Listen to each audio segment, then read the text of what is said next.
Salut, moi c'est Laurie, j'ai 25 ans, j'ai un boulot qui me plaît, des potes, et pourtant, des fois je me sens un peu perdue. Est-ce qu'il faut aller voir un psy? Comment respecter sa vie pro-perso?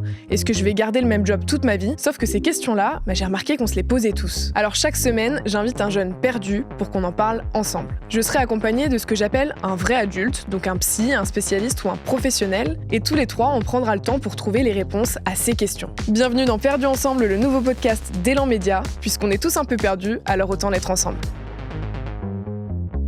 Bonjour à tous et bienvenue dans ce nouvel épisode de Perdu ensemble. Alors aujourd'hui, on va s'intéresser à l'histoire de Maureen qui a une vision de la vie à très court terme, que ce soit dans la vie pro ou dans la vie perso.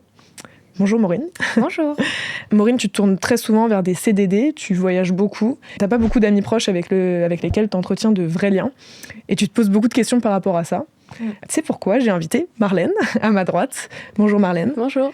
Marlène, tu es fondatrice de 2 sociétés, une première qui s'appelle Exprime et une deuxième qui s'appelle Vague de Sens, spécialisée dans l'intergénérationnel et avec laquelle tu rencontres des milliers de jeunes chaque année, de moins de 30 ans. Exactement, des jeunes comme Maureen. Exactement, voilà. Donc c'est la première fois que vous vous rencontrez toutes les deux, du coup.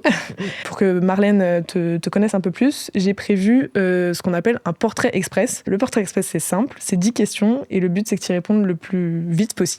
Ok. Donc, t'es prête? Oui. Alors, ton âge? 27. Tu habites où? Paris. Un mot qui te décrit bien. Souriante. Tu es en études ou tu travailles? Je travaille. Tu travailles où? Arte. Est-ce que tu as un appart seul ou est-ce que tu es en coloc? En couple. Mais en coloc, du coup. Ton signe astrologique? Scorpion. La première chose que tu fais le matin? Je me douche. T'es né où? À Vitré. Et dernière question, à combien tu te sens perdu sur 10? Je dirais à 5. C'est plutôt ok comme note. C'est ok, mais je pense que c'est parce que j'ai pris du recul sur la situation que j'arrive maintenant à mettre des choses en place.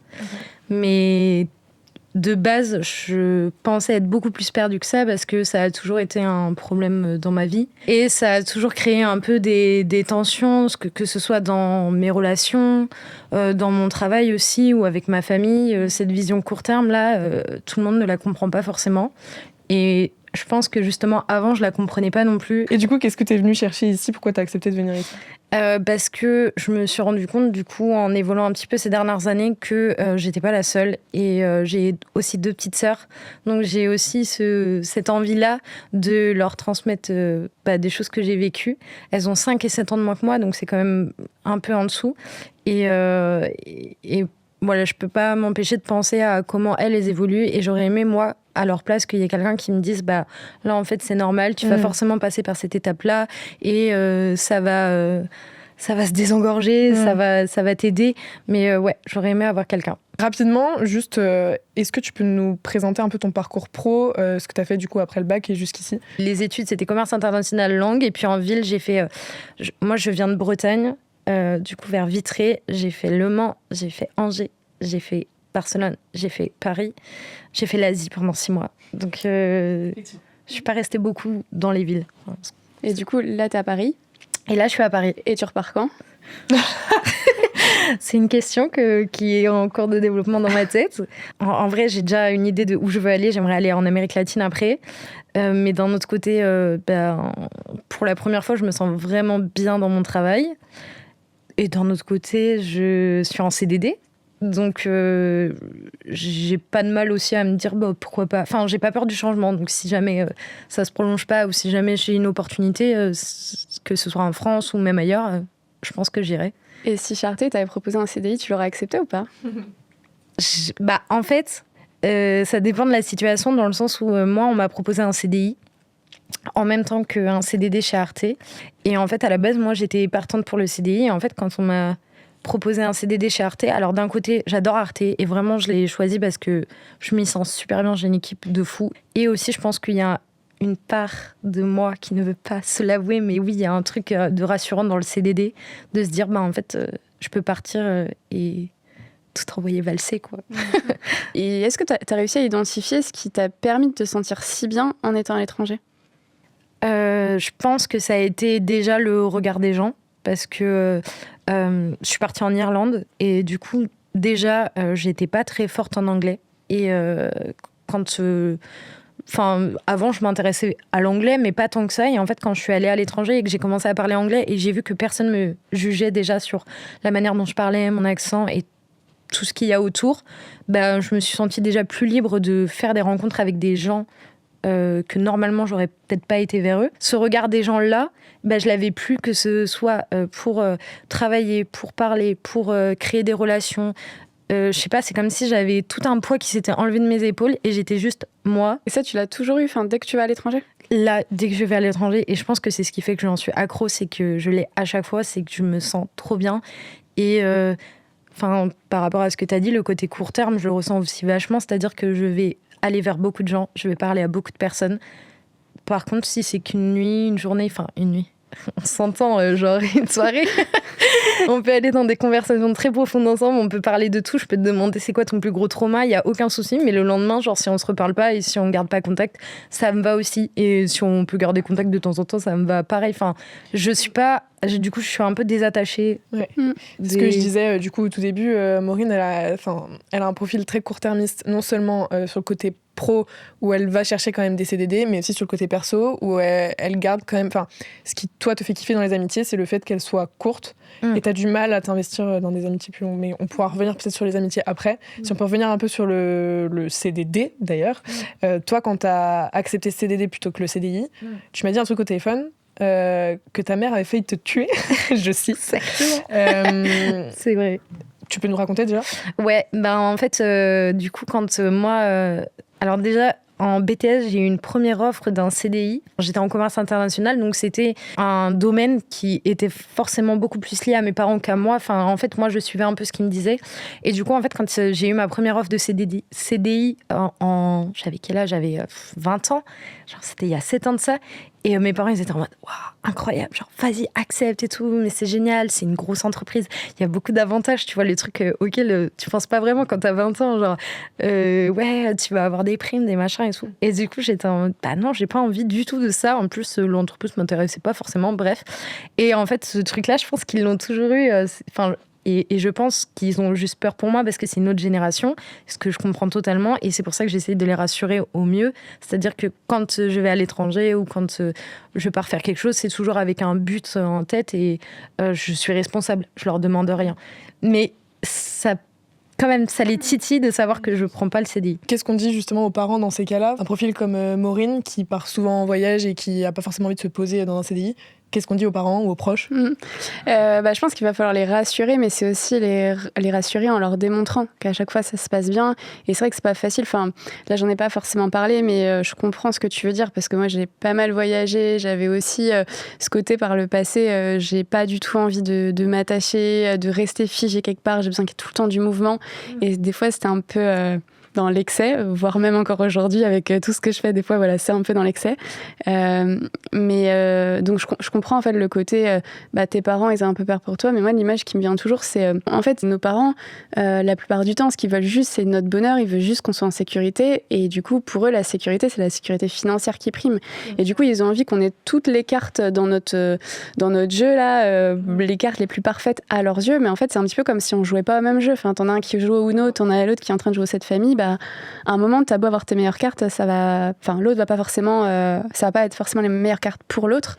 Et je pense que ça, il faut leur démontrer qu'ils peuvent nous faire confiance et aussi qu'il y a d'autres modèles qui existent. Parce que nos parents, faut quand même pas oublier que eux, quand ils ont grandi, il y avait quand même un modèle dominant. C'est ça, le CDI. C'était... tu fais tes études, t'as ton premier job, idéalement t'y restes, effectivement t'as des primes, des choses qui te permettent d'acheter ta maison, t'as tes enfants, t'as ton labrador, je caricature peut-être un peu, mais aujourd'hui il y a plein d'autres modèles qui existent et je pense que là où il y a vraiment une différence qui s'est opérée, c'est que nous, notamment avec les réseaux, en fait on a vu de plus en plus de personnes qui avaient des vies différentes et qui s'en sortaient. Et on s'est dit ok c'est possible, c'est accessible, donc si moi ça me donne envie, je peux y aller. Et c'est peut-être aussi quelque part à nous de les accompagner en leur montrant que d'autres peuvent s'en sortir. Et peut-être, moi je sais que je me dis, mes pauvres parents, j'aurais fait un truc pas très cool, dans le sens où je suis partie à l'autre bout du monde pour 1 an, et j'aurais dit, je prends pas de téléphone et vous aurez pas de nouvelles. Voilà, c'était pas... mais il y a un petit passif, mais voilà, c'était un peu brutal. Donc ça, je déconseille évidemment. Mais c'est peut-être justement de faire l'inverse, en fait, de le faire pas à pas et de partir faire un stage à l'étranger, ou alors de partir même... je sais pas, un week-end, 1 mois, faire quelque chose qui leur semble un peu déroutant, et finalement leur faire prendre conscience que ça se passe bien, et aussi peut-être de mettre en lumière tout ce qu'on apprend. Parce que quand on part à l'étranger, ou quand on a une expérience qui sort un peu des chemins pré-tracés, on va dire, on apprend plein de trucs sur nous. Ah, mais moi, ça m'a construite, l'étranger. Moi, dans mes études, j'étais catastrophique. Genre vraiment, j'ai redoublé. Je suis allée au rattrapage au bac. Moi, apparemment, on m'a dit que je devais faire un bac pro à je sais pas quel âge. Alors, je dénigre pas du tout. Mais en tout cas, moi, je voulais être journaliste et on me disait non, toi, tu vas aller plutôt de ce côté-là. Et en fait, du coup, je me suis toujours sentie pas capable, un peu en dessous, tu vois, et presque condamnée à vivre une vie que j'ai pas envie. Et en fait, à partir du moment où je me suis rendu compte que le voyage, déjà, ça me plaisait, et qu'en plus, sur place, j'arrivais à me faire des relations, et du coup, j'améliorais mon anglais, et du coup, j'améliorais ma culture générale, et que j'étais un peu plus autonome. J'ai, par exemple, cherché mon appartement toute seule en Irlande à 18 ans. C'est des trucs comme ça. C'est l'autonomie beaucoup. Ouais. Voilà, sur le tas. Ouais. Et voilà, ça m'a formée plus. Oui, je rejoins ce que tu dis, Marlène. C'est, déjà, il y a plein d'autres modèles qui existent et qui n'existaient pas avant. Je pense au VIE, à des trucs comme ça. Et aussi, c'est pas la même génération, dans le sens où moi, mon père, encore une fois, je parle de mon père, à chaque épisode, je parle de mon père. Mais mon père, quand je lui ai dit que je faisais cet épisode, du coup, je lui ai demandé, lui, comment c'était passé. Il est dans la même boîte depuis des années. Et il m'a dit, de base, je suis rentrée là-bas en CDI en pensant que j'allais bouger au bout de 2 ans. Et puis, j'y suis restée toute ma vie. Aujourd'hui, si un jeune a envie de bouger, il bouge vraiment, quoi. Mais après, ils ont toujours peur pour nous, même quand ils ont expérimenté. Parce que là, tu parles de ton père, moi, ça me fait penser au mien, qui est entrepreneur. Et quand j'ai créé ma première entreprise, j'étais contente de leur annoncer ça à mes parents. C'est bon, c'est décidé. Et en fait, sa réaction, c'était « mais quelle connerie ! Mais pourquoi tu vas aller faire ça ?» Parce que là, pour le coup, ils connaissent aussi la réalité. Et te dire « mais t'es en sécurité, t'as un CDI, c'est bon, tu vas avoir des congés payés, c'est super. » Et je pense que c'est vraiment les rassurer. Aujourd'hui, ils sont très fiers et c'est OK, mais il a fallu un petit peu de temps. Et je pense que c'est vraiment le cadre de référence qui change. C'est-à-dire le cadre de référence, c'est ce qui fait que toi, tu vas construire tes représentations et tes envies et ton champ des possibles par rapport à plein de points de repère. Et du coup, c'est vrai que si tu restes en France, que tu as un cercle social qui est assez restreint, du coup, tu vas avoir ces personnes-là, moins elles sont nombreuses, plus elles vont avoir d'influence sur toi. Et en allant à l'étranger, tu n'as pas de cadre de référence préconçu. Donc, tu vas créer de nouveaux repères et du coup, des repères forcément qui vont davantage te correspondre. Et je pense que c'est aussi ça qui fait que du coup, tu es plus à l'aise. Complètement. Parce que tu parles de toi. Et ça soulève une question aussi. Tout à l'heure, tu disais que tes parents ont influencé en tout cas ton premier choix dans les études. Et est-ce qu'ils te l'ont dit vraiment ? Genre, ne fais pas ça, ou est-ce que c'est toi qui avais le sentiment ? Ah non, ils me l'ont dit vraiment, et c'est ça aussi qui est un peu contradictoire, parce que je vais aussi parler de mon père. Mais du coup, lui, il a quitté un CDI avec ma mère. Ils ont quitté donc leurs 2 CDI. Ils ont vendu leur maison avec 3 enfants en bas âge quand moi, j'étais au collège. Et du coup, ils ont fait un choix qui est un peu irrationnel pour leur génération et qui est hyper risqué parce qu'en vrai, encore une fois, ils avaient 3 enfants à charge et en fait, ils ont trop géré et c'est marrant parce que c'est aussi une source d'inspiration pour moi, mais c'est comme s'ils avaient peur que moi, ça ne fonctionne pas derrière. Enfin, je sais qu'ils le pensent pas comme ça, mais en tout cas, ils ont voulu vraiment beaucoup me protéger. Mais il y a aussi, en partant à l'étranger, peut-être m'émanciper d'eux et comprendre ce que moi, je veux vraiment et pourquoi pas aussi leur prouver, comme tu disais, que il n'y a pas que leur vision qui est la bonne. Et aujourd'hui, ils sont comme toi hyper fiers de moi, ils sont très contents de ce que je fais. Et je pense aussi que je leur ai ouvert l'esprit et qu'il n'y a pas d'âge pour apprendre. Et justement, quand on est jeune, c'est difficile de s'émanciper sans partir en voyage ou autre.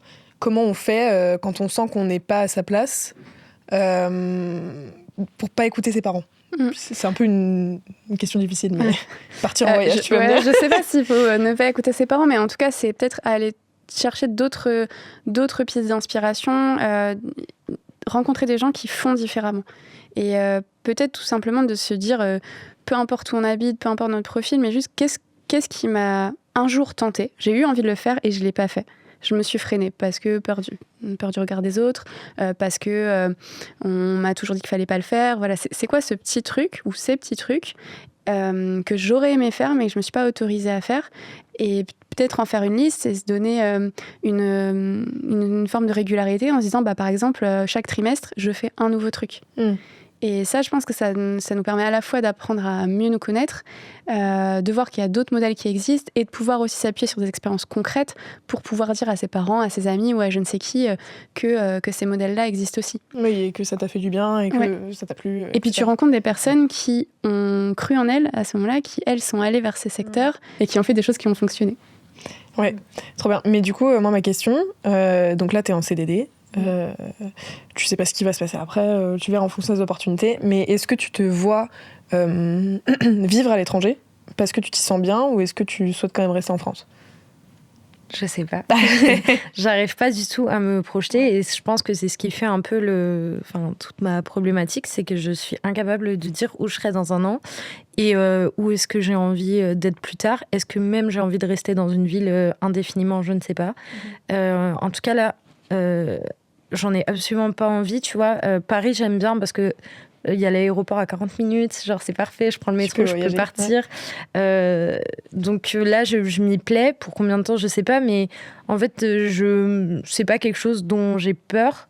Mais par contre, je me questionne si ça sera toujours comme ça. Et si c'est le cas, est-ce qu'on peut vivre comme ça? Je sais pas encore, tu vois. Je pense que oui, tu peux vivre. Après, ça implique des concessions sur d'autres choses. Là, si je prends mon cas, moi, j'ai eu besoin vraiment de beaucoup, beaucoup, beaucoup voyager. Aujourd'hui, j'adore toujours voyager, mais depuis un an et demi, c'est différent, en fait. J'aime bien voyager pour découvrir, mais j'ai plus ce besoin vraiment viscéral de me dire j'ai besoin de partir pour pouvoir être moi-même ailleurs, parce que j'arrive pas à être moi-même ici. Et en fait, pour moi, la différence, ça a été quand j'ai réussi à construire une vie avec plein de briques qui, à chaque fois, me rendaient heureuse ou m'apportaient une forme de bonheur. Et c'est pas forcément ici, ouais. Et ça va être de faire du ménage dans ses amis et d'avoir un cercle d'amis où on peut vraiment être tel qu'on est, et voilà, on prend ou on prend pas. Ça va être, moi dans mon cas, créer une autre entreprise et faire, prendre un risque, mais créer ça parce que ça me tient vraiment à cœur. M'entourer de personnes que je trouve inspirantes, avec des profils complètement différents. Et en fait, tout ça, ça participe, je trouve, à du coup être plus heureux au quotidien. Et en fait, le constat que j'ai fait, c'est qu'en étant plus heureuse ici, je ressentais moins besoin de partir, ou en tout cas partir, mais plus dans la découverte et pas dans c'est urgent, quoi. C'est nécessaire. Là, oui, parce que juste, du coup, pour que Maureen comprenne, t'as fait quoi comme voyage et combien de temps, surtout? Ouais, j'ai passé 2 ans au total avec mon sac sur le dos. Et j'ai fait Australie, l'Asie du Sud-Est, Pérou, Brésil pendant plusieurs mois. Ne regarde pas, je cherche. Europe de l'Est. Il y avait pas mal de pays, ouais. Okay. Et après, t'as fondé du coup tes 2 sociétés. C'était en fait la première fois, c'était entre mon master 1 et mon master 2. Après, c'était suite à mon master 2. Après, c'était suite à mon premier CDI. Et en fait, dès que je sentais que je n'arrivais plus à trouver ma place ici, je partais. Et c'était une forme de fuite, je pense, pour moi en tout cas. Ouais. Et toi, c'est une forme de fuite? En fait, ça me parle carrément ce que tu dis, parce que je pense que quand j'ai grandi, du coup, et que mes parents, ils ont décidé de tout quitter, moi, ça a été pendant le collège. Et en fait, quand je suis arrivée au collège, j'ai dû me faire des amis. Et au collège, c'est pas forcément hyper facile, surtout quand tu n'as pas tes repères, n'as pas de personnes sur qui compter et que t'es littéralement toute seule. Du coup, ça a été hyper dur de m'intégrer. Et en fait, je suis rentrée un peu dans un schéma. Voilà, c'est ça. Je suis rentrée un peu dans un schéma où fallait que je sois comme ça pour rentrer dans ce cercle-là. Et en fait, je pense que je l'ai fait après toute ma vie, quoi. Et c'était un poids. C'était tout le temps là. Et peu importe les personnes que j'ai rencontrées, je pense que j'arrivais pas à entretenir la relation parce que juste j'étais pas totalement moi-même dès le début. Je dis pas que je l'étais pas du tout. Il y a des parties de moi, mais en fait je voulais jamais frustrer les gens, je voulais jamais vexer, je voulais absolument qu'on m'aime, peu importe la manière et peu importe comment j'étais, fallait que je me fasse accepter.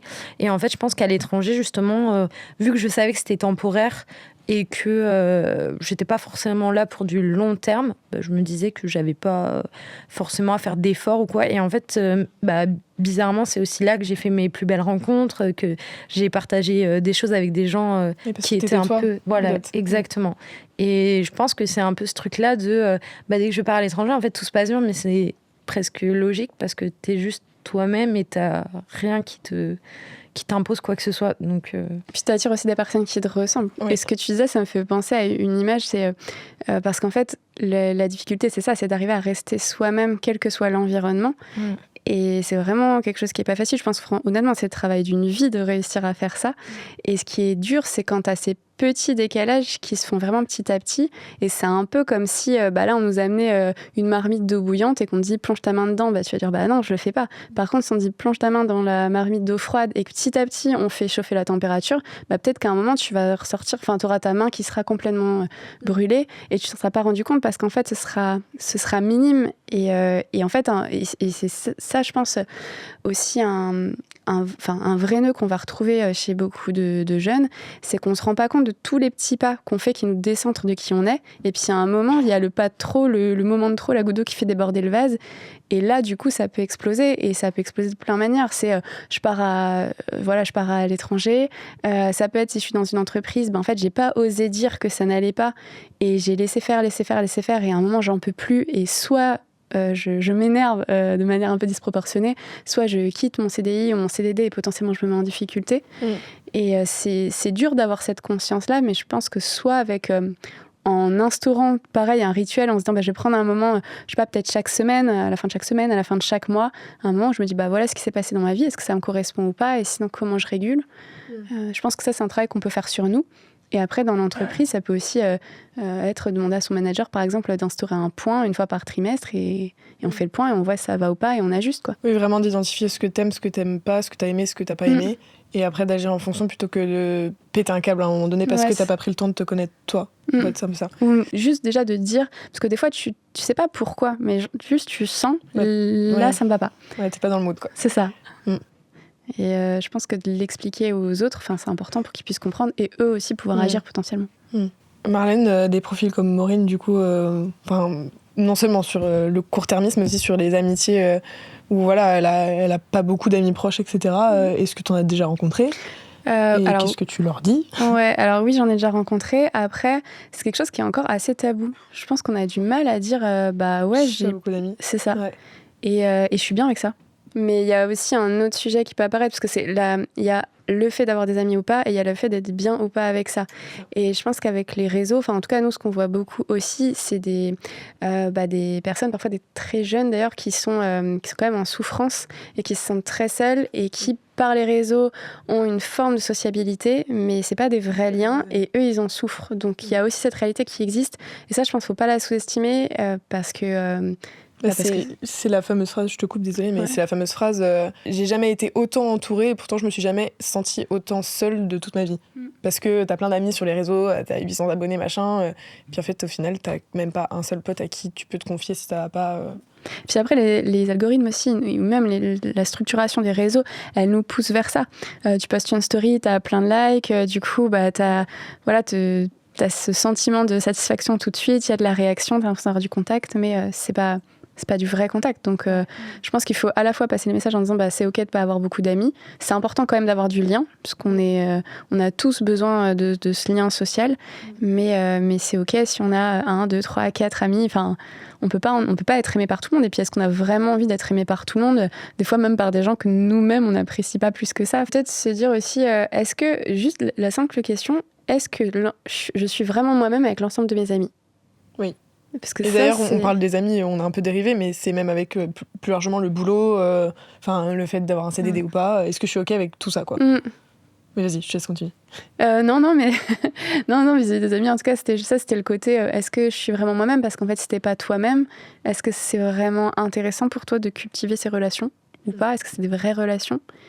Et en fait, c'est aussi l'énergie que tu vas mettre pour faire vivre une relation. Peut-être de se dire, ok, j'ai 3-4 personnes avec qui je suis vraiment moi-même, mais est-ce que je leur dédie le temps nécessaire pour nourrir ces relations-là?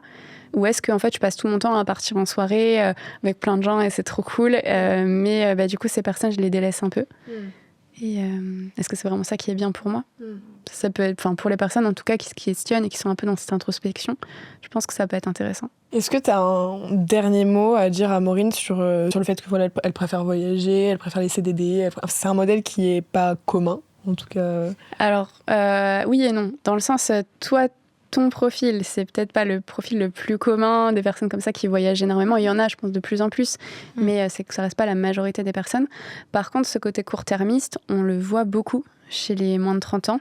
Et vraiment, je pense que ce qui distingue le plus la jeune génération d'aujourd'hui des autres générations, c'est cette vision court-termiste. Et ce mouvement permanent, on a besoin de créer du mouvement, on a du mal avec la routine, ça doit toujours bouger.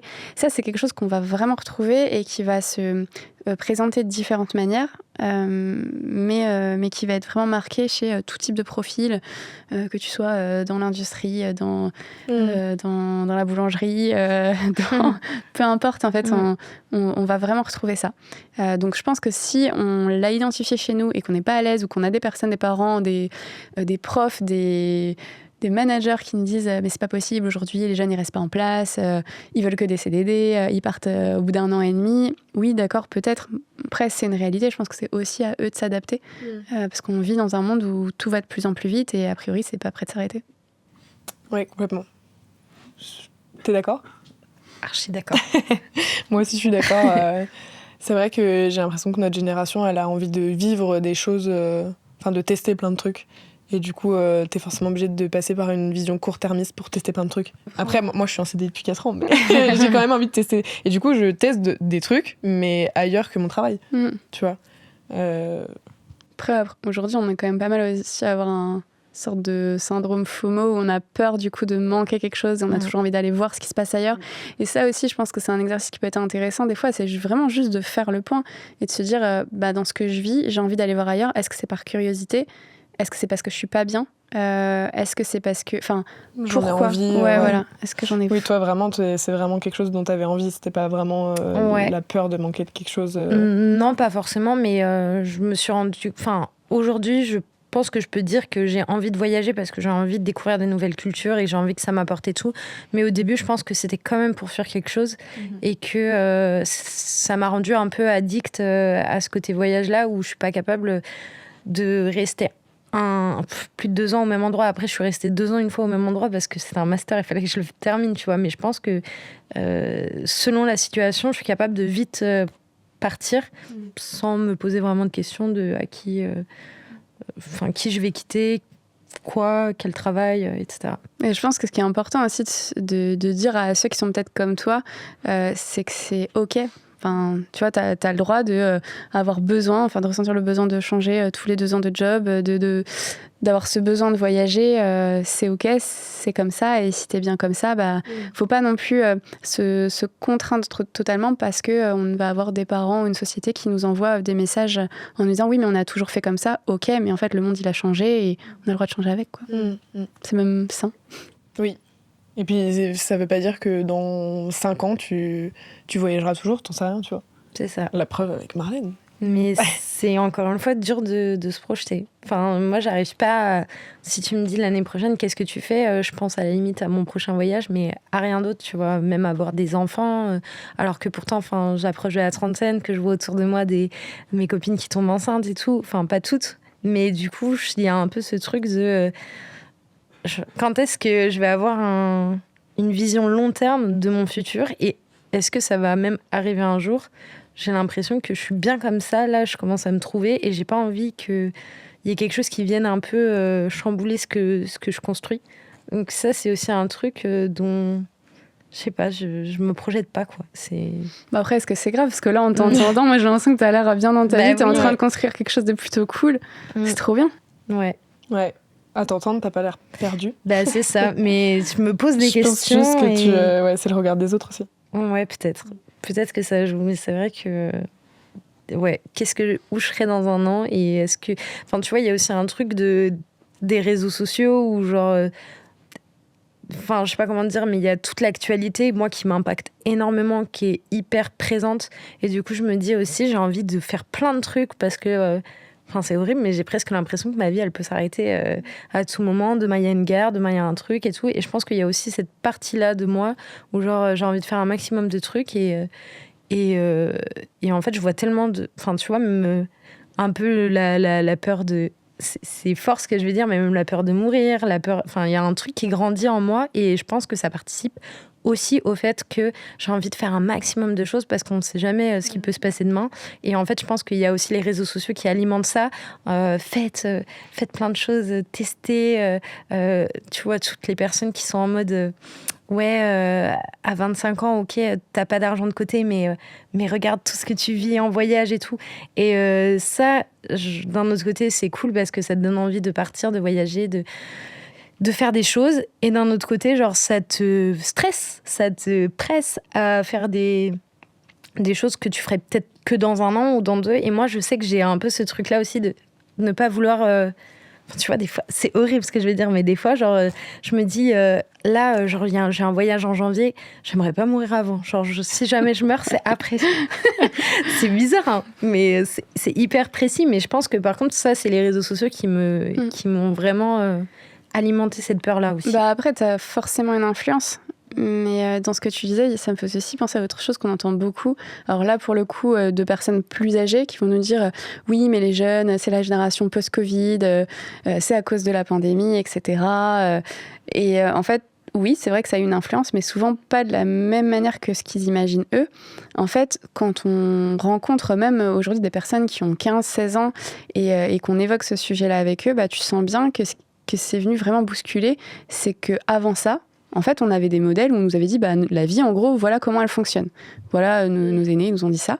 Et en fait, là, avec cette pandémie, c'est venu tout bousculer. Et en fait, on a tous pris conscience que toutes les cartes pouvaient être abattues du jour au lendemain, tout pouvait être bousculé du jour au lendemain. Et ça, c'est forcément anxiogène parce que tu te dis, ça veut dire que t'as aucun repère.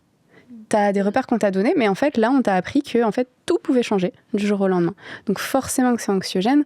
Et en plus, les réseaux peuvent aussi rajouter, avec l'algorithme, avec les contenus clivants qui génèrent aussi de l'engagement et qui, plus il y a d'engagement, plus on va nous les présenter. Donc ça peut amener ce truc très anxiogène et se dire, voilà, j'ai besoin de vivre à fond et intensément tout le temps. Après, est-ce que c'est sain ? Je suis pas sûre.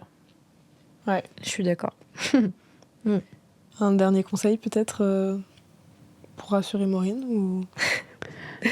Continue à faire ce que tu fais parce que franchement, t'as l'air de... moi, je trouve de bien t'en sortir. Et puis ce que je trouve intéressant aussi dans tout ce que tu nous as raconté, c'est que t'étais... moi, en tout cas, je l'ai compris comme ça, que t'étais vraiment perdue et que là, t'es en train de réussir à te réaligner, à réaligner ta vie, à te construire et t'as l'air d'être épanouie. Et je pense que c'est ça le plus important. Donc...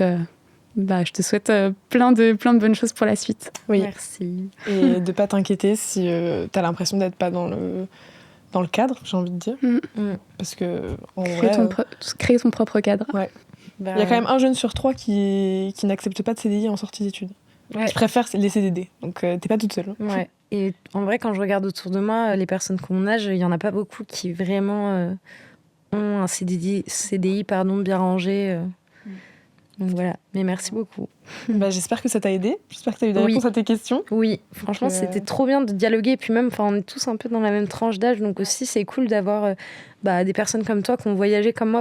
Quand j'entendais ta vie, j'étais en mode, ouais, moi aussi. Il y en a plein, en fait. Ouais, clairement. Merci Marlène. Merci beaucoup pour l'invitation. Et pour tous ceux qui nous écoutent, si vous vous sentez perdu ou si vous avez envie de partager votre histoire comme l'a fait Maureen, n'hésitez pas à nous envoyer un message sur Instagram, sur elan.media. Je serai ravie de lire votre témoignage. Bref, on se retrouve la semaine prochaine dans un nouvel épisode de Perdus ensemble parce qu'on est tous un peu perdus, alors autant être ensemble.